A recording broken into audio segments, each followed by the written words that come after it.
الرحيم نحمده ونصلي على رسوله الكريم أما بعد. A time will come in the Ummah حتى لا ترى فيها خاشعة. You will not see a single person who will have concentration in Salat. Their bodies may physically be in the masjid, but their hearts and their minds will be outside the masjid. Salat has its power and has its effects. It's the musalli that makes the difference. Like a person who buys a brand new Ferrari and he has to change the tires for wet conditions, for snow conditions, but he decides he wants to save money and use a fake, a no-name brand or a copy. So on those wet roads, on the snow roads, no matter how good the car is, it's possible for his destruction and the people around him. Why? Because it's not the original. Like that, the distance between us and our problem is the distance between us and a musalla.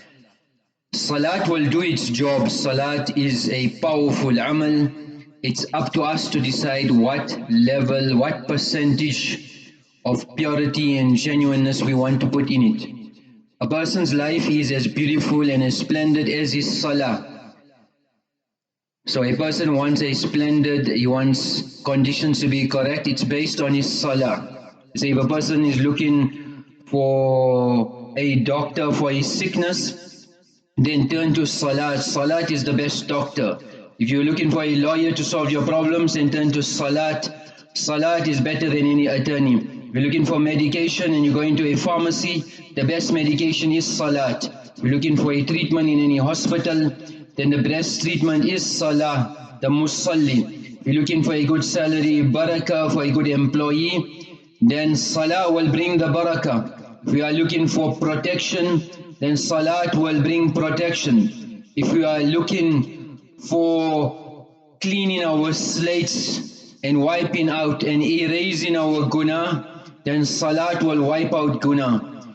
If a person wants to stop guna, then salat is an amal tanha anil fahsha. It will stop a person from committing guna. If we're looking for some equipment from time travel, teleportation, to move to different planes, then salah is a mi'raj of a believer. A person will travel from the arsh to from the firsh to the arsh, and to the arsh to the firsh, from the earth to the seven heavens. That is the power of salat. And if we look in the ultimate treasure, the treasure of Jannah, then salah is the key to Jannah. So it is up to us. A person went to one sheikh, he said, I've gone in debt, I've got serious problems. The sheikh says, put a parda, put a curtain over your front window. So he was shocked. What's it got to do with problems and issues and debt? So anyway, he did it. A few months later, he came back to the sheikh. He said, my problem is solved. All my debts are paid and I have excess wealth. What is the hikmah? So Allah had given kash to that sheikh, and he had noticed that a ghair musalli, a person who wasn't perpetual and punctual with salah, was passing by his house and looking inside the house. The nuhusat and the repercussions of that ghair musalli it was affecting this person here. Ulama explain, if I am not reading salat, or somebody else in my house is not reading salat, what will be the repercussion and consequences? Nabi alayhi salam has told us, Sallu kama ra'aytumuni usalli. Read salat how I have commanded you. Means read salat outwardly on all the masail in the masjid, salat with jamaat. And now I am reading salat, that if one of my sahabi is not here, I have a concern for the akhirah, that I am willing to go to their houses and burn it, and read such a salat internally, like how the dhyan and concentration and awareness of Allah that I have, you need to be having that also. Qala Allah wa aqim as-salah li dhikri. Allah subhanahu wa ta'ala is saying, read salah li dhikr. Dhikr means perpetually. So one, read such a salat that it is a remembrance. And secondly, read such a salat that it permeates your 24-hour day. Not temporarily remember Allah. So read such a salat, you remember Allah so much that even outside salat you remembering Allah. That's what we should be getting. But Allah make us maaf, even in our salah we don't remember Allah. وَلَا تَكُمْ مِنَ الْغَافِلِينَ. And don't be amongst those who are negligent of Allah. لَا تَقْرَبُوا الصَّلَاةَ وَأَنْتُمْ سُكَارَى حَتَّى تَعْلَمُوا مَا تَقُولُونَ. Some commentators explained, Sukara min kathratil ham.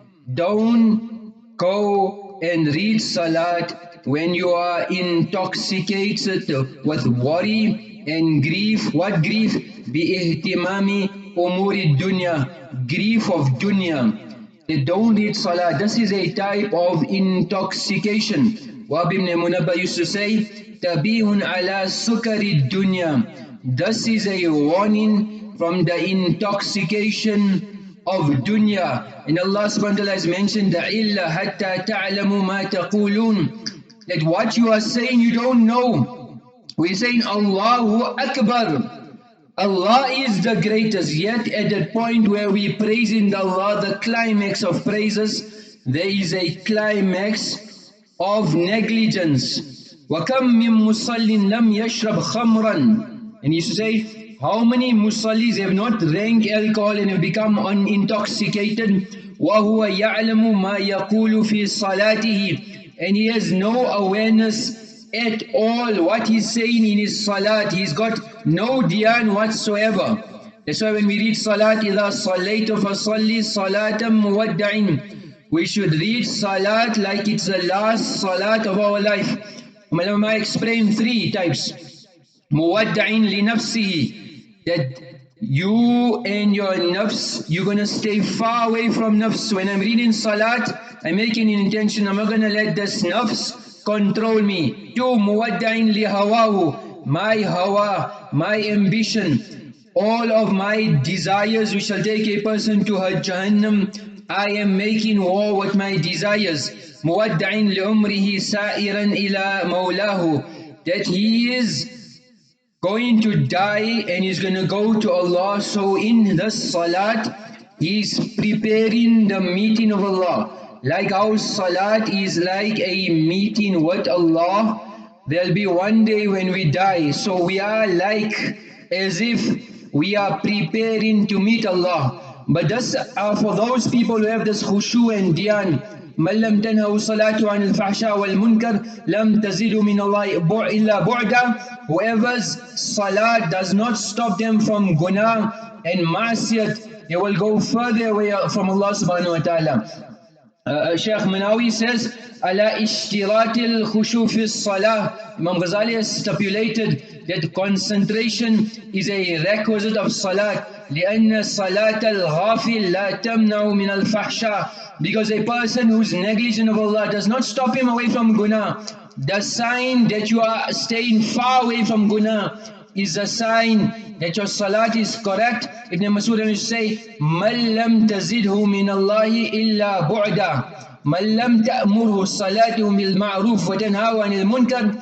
Whoever's salat does not command him to do good and forbid him from evil, it will increase his distance from Allah subhanahu wa ta'ala. إِنَّ أَحَدَكُمْ إِذَا كَانَ فِي الصَّلَاةِ فَإِنَّهُ يُنَاجِي رَبَّهُ. A person who's in salat is speaking to Allah subhanahu wa ta'ala. Once Nabi alayhi salam asked, أَيُّكُمْ يُحِبُّ أَن يَبْزُكَ فِي وَجْهِ. Do any of you like somebody spitting on your face? Sahaba said, La. فَقَالَ إِنَّ أَحَدَكُمْ إِذَا دَخَلَ فِي الصَّلَاةِ. Whenever you enter salat, فَإِنَّ رَبَّ عَزَّ وَجَلْ بَيْنَهُ وَبَيْنَ الْقِبْلَةِ.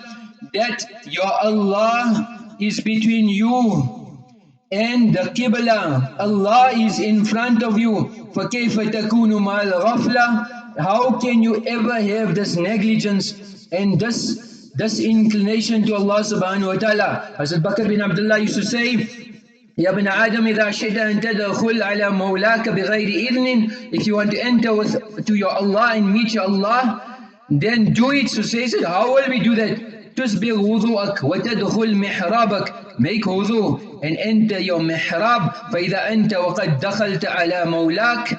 Then if you do that, you've entered into the company of Allah بغير إذن, such a great Allah and you entered without permission. فَتَكَلَّمْ بِغَيْرِ تَرْجُمَانٍ. Now's your opportunity. Speak to your Allah subhanahu wa ta'ala without any translator. So Aisha radiallahu anha describing the salat of Nabi alayhi salatu wassalam said that إِذَا حَضَرَتِ الصَّلَاةِ, when the time of salat came, فَكَأَنَّهُ لَمْ يَعْرِفْنَا, as if he had not recognized us, we became strangers.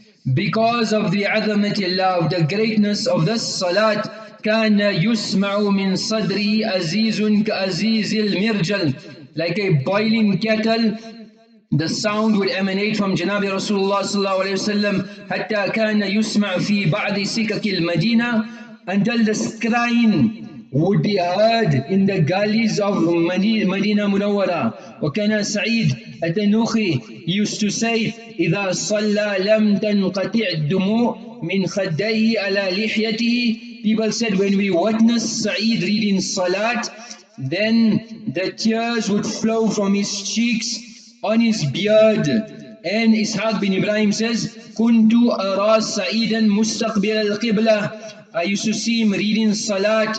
فَكُنْتُ أَسْمَعُ لِدُمُوعِهِ. I could hear the droplets of his tears falling onto the musalla.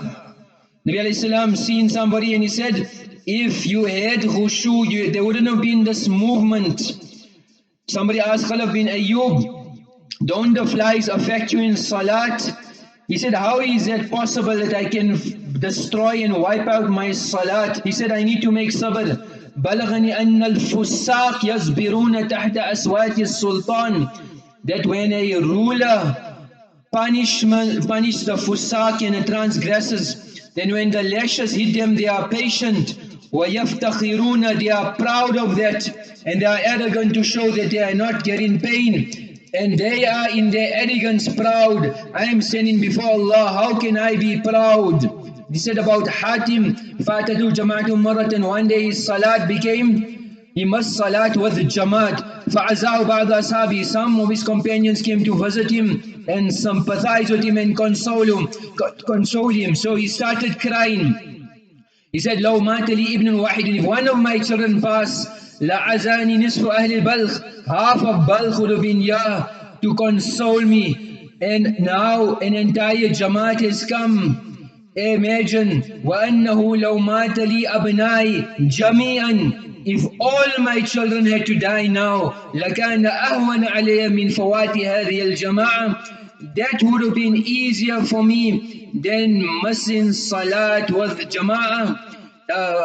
Mashayikh explain that Salat is like a da'wat, an invitation, and Allah subhanahu wa ta'ala has prepared for His servants 5 times a day, where there's different foods and a dastarkhan and beautiful delicacies. Allah subhanahu wa ta'ala has prepared in Salat the different delicacies for a musalli. And so they say, وَيُقَالُ الْمُصَلُّونَ كَثِيرٌ, there's a lot of musallis, وَمُقِيمُ الصَّلَاةِ قَلِيلٌ, but those that establish salah are very few. Allah subhanahu wa ta'ala says, وَالْمُقِيمِ الصَّلَاةِ, those people who establish salah. But for the munafiqeen, فَوَيْلٌ لِلْمُصَلِّينَ, Allah subhanahu wa ta'ala says that the munafiqeen, they read salat but with negligence. So a believer establishes salat, and a munafiq reads it when he feels he wants to and he doesn't want to.